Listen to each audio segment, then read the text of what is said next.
Hi everybody, Laura here again in the Nurturing Nest, and I am thrilled to be introducing to you probably somebody that you already know, but she is my Jennie, my firstborn.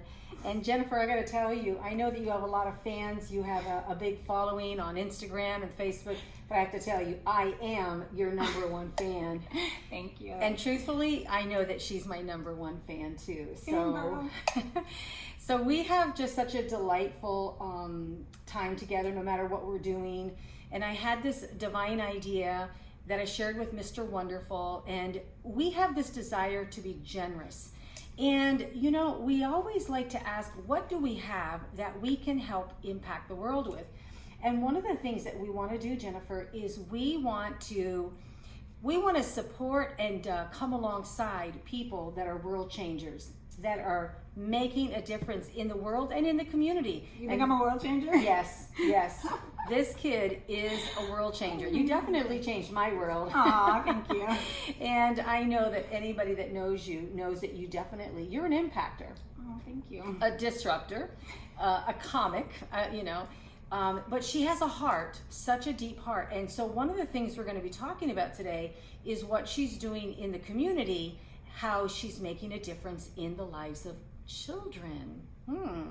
Now, one of the things that Jim and I were talking about was how do we partner with people like Jennie that are changing the world, changing our communities. So what we decided that we would like to do is that for every Master Gardener sold with these campaigns, that every bit of the profit will go to people like Jennie. Infiltrate Love is what she's going to talk about, and how Infiltrate Love is needing people to come alongside. And because how can you change the world unless you have people? So Jennifer, tell us what keeps you busy. Well, I'm a dance mom, first and foremost. I have a 14-year-old and dance mom life. If you're a dance mom, you totally understand. And I'm a realtor. I love that. I've been doing that for 15 years with the same company, with Kai's for life. And, my family and my business and my church is really what keeps me busy. I don't have energy for much else.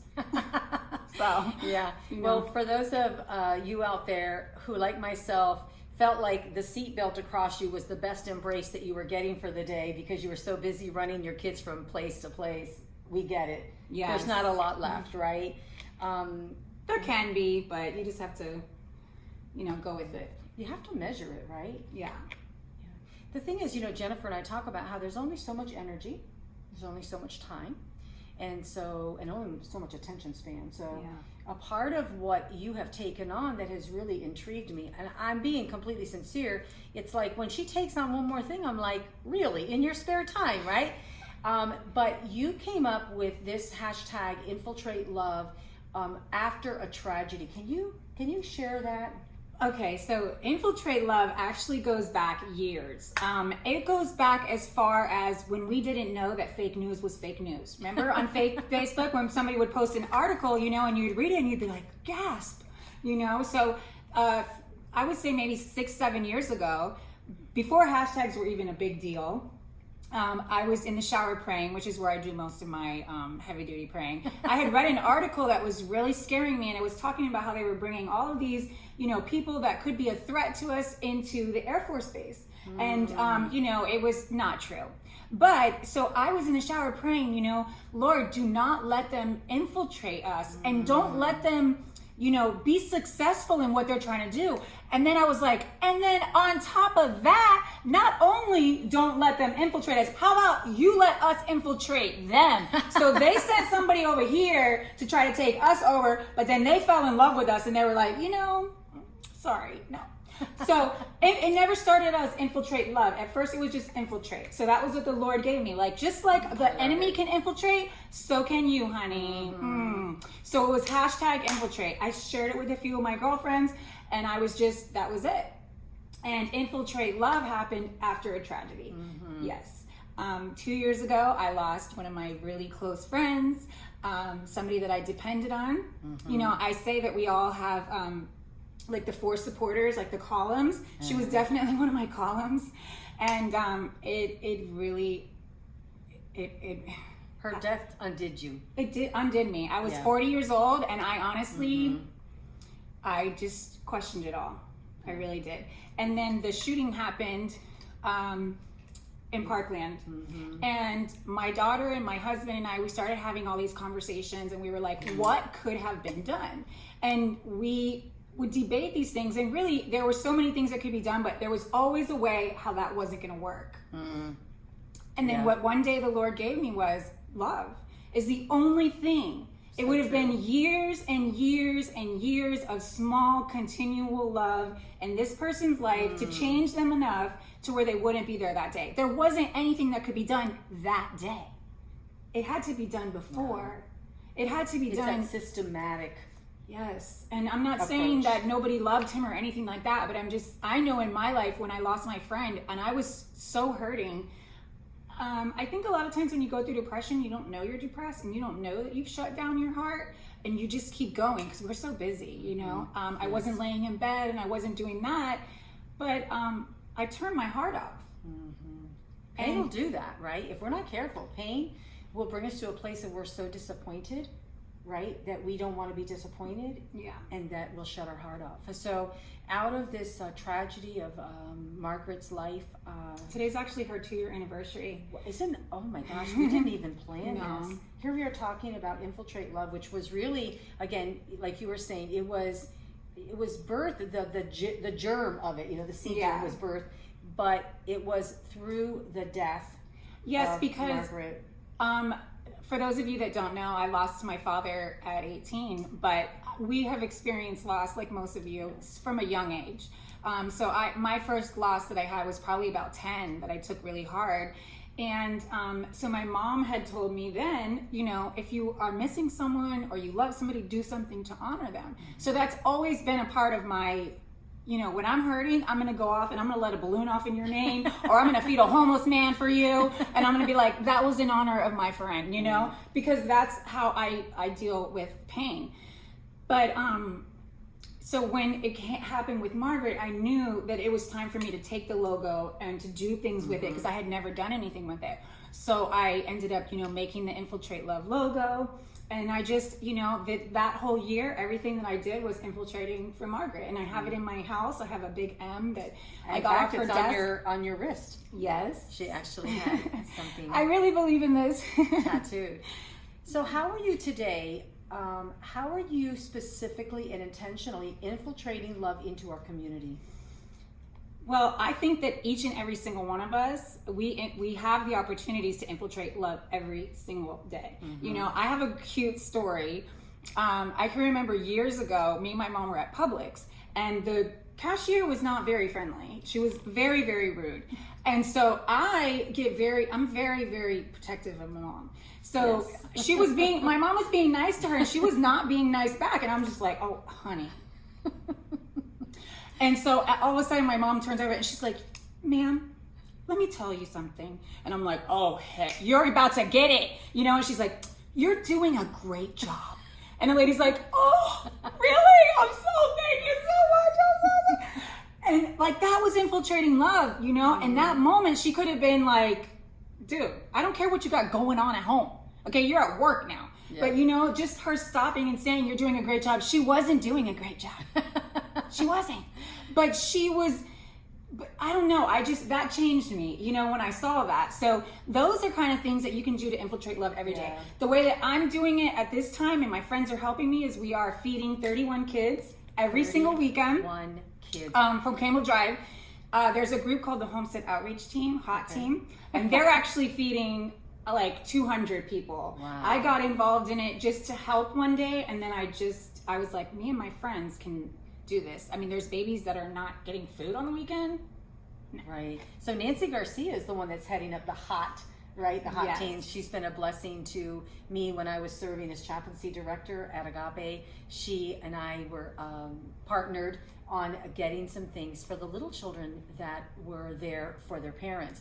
She's So- really dedicated to the kids. Yes, Like, I've seen really that. dedicated. And then so Jennifer's heart was stirred to say, okay, I see that you're feeding lots of kids. How many more kids are there to feed? And sad but true, there's more children than there is support. So Jennifer said, hey, I can take on 31 kids. I mean, come on, Jenny, that's a big responsibility. I have to say, admire you to say, I mean, honestly, you know, if she said, I will take a child, I'll take 5 children, I would have been impressed. But when she called me so excited to say, I'm going to take on 31 children, I'm like, hello, what did you say? 31 children. So tell me how you're doing that. By the hair of my chinny chin chin. No, I'm just kidding.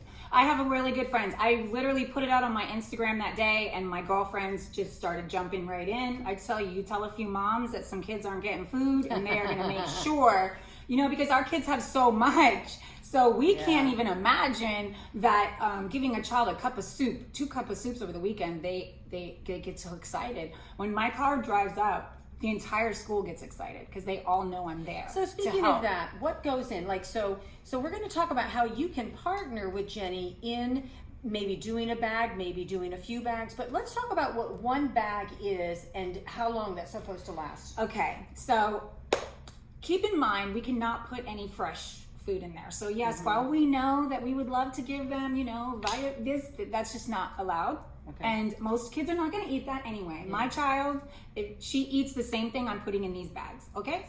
So raviolis, like the little cans of raviolis. And they need to be open. And they have to be open up easy, yes, because some of them are in hotels, some of them, it's for children that are in transition. I recently learned that if they move from one shelter to another, they move schools.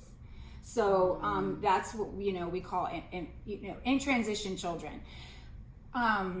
So we do things like that. So imagine like one lunch, we do Friday night dinner, Okay. Saturday lunch, Saturday dinner, Sunday lunch, Sunday dinner, and breakfast for both days. Now, that's according to the donations that we get. Right. I personally have made a promise that if I didn't have enough to give those 5 meals, then I would purchase them myself. I have not had to do that yet. I've had some really amazing supporters, Dory Potts and Anita Desavedo. It's nice to fritas. But people have really just taken on. My friend Maria, she brings her daughters over and their kids pack it. And like, that's to me what Infiltrate Love is about. Like these little girls, you know, I remember my daughter and her friends, they were sitting there one day and I was saying, okay, we have to really make sure that everything's right because this is lunch, this is dinner, and my daughter was like, what? This is like what they get for the whole day on Saturday? And I said, yeah, you know, it's better than nothing. And she was like, no, I just can't believe She was that. impressed. Because, you know, she goes into her cabinets and that's everywhere, you know? Yeah. So, and then for her to see that, you know, there was a bag of oatmeal, a ravioli, and a cup of soup. And that was what he had for Saturday, or the girl or the boy did. So, you know, we do little things. We put like little notes on them. We put I love you on the cans and this and that. We just want them to know, like, they're there. You know, we see you. You matter. I'm actually surprised that there's not glitter because you are the glitter queen. Yeah. I may be the sparkle queen. I love everything that sparkles, but you are the glitter queen. So okay. There might be a little glitter in there. There's definitely if it's around the house. Right? I always try to put something cute in the bags, so I'm sure it has remnants of glitter. You know, my friend Maria, she made these things one day that said "You are loved," and on the bag every time we put "Infiltrate Love" on the outside. It's a hashtag, and my hope is just that one day, if they want to know what that's about, they'll go on Instagram or whatever, because it's not like a organized thing. It's just me out there saying this is what God has, you know, told me to do. It's kind of like Pay It Forward. Remember that movie? So what we're going to be doing all this week, you're seeing this on Monday, and Tuesday, Wednesday, Thursday, and Friday, we're going to be talking a little bit more about this. Some of you are going to want to be connected with Jennifer, and we want you to even today be able to know how to connect. How can they reach you? Well, it's not hard. I mean, just go to Google and hit Jennie Garret, Jennie Garret. But I do a lot on Instagram. It's Jennie Garret, JennieGarret _Infiltrate Love. So if you can remember part of that, you can probably find me. I'm on Facebook, and my phone number is everywhere. Okay, awesome. So here's why I invite you to connect with her. Number one, she's getting things done. And I want to say she's getting things done by spreading the influence of the kingdom of God here in the earth. And that's really what we're all called to do.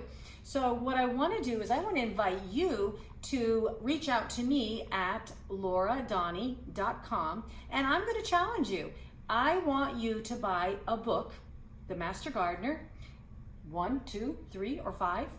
And I want you to know that the profit of these books is going to go to Infiltrate Love.